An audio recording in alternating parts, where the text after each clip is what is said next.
Praise the lord. దేవుని పేరిట మీ అందరికీ వందనాలు. ఈరోజు దేవుడు మీతో మాట్లాడుతున్న మాట రోమా 8వ అధ్యాయం 28వ వచనం.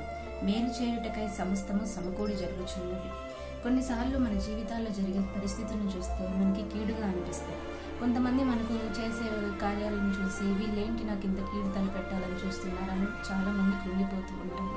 మన జీవితంలో జరిగే పరిస్థితులు కానీ ఎవరైనా మీకు కీడు చేయాలనుకున్నా కానీ అవన్నీ దేవుడు మీకు మేలుగానే మారుస్తాడు.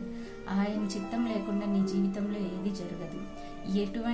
ఎటువంటిదైనా సరే అది నీకు చెడుగా మారుతుంది అని నువ్వు భయపడవచ్చు, కానీ దేవునికి తెలుసు అది నీ మేలు కోసమే వచ్చింది అని చెప్పేసి. ఈరోజు మీరు ఏ సమస్యలో ఉన్నారో నాకైతే తెలియదు. ఏ ఇబ్బందుల్లో ఎవరైనా మీకు కీడు చేస్తున్నారని భయపడుతూ ఉండవచ్చు, లేదంటే ఇంకేదన్నా నాకు అది కీడవుతుందేమో అని భయపడుతూ ఉండవచ్చు. దేవుడు ఈరోజు మీతో మాట్లాడుతున్న మాట మేలు చేయుటకై సమస్తము సమకూడి జరుగుచున్నది. ఈ వాగ్దానం మీ అందరి జీవితాల్లో నెరవేరాలి.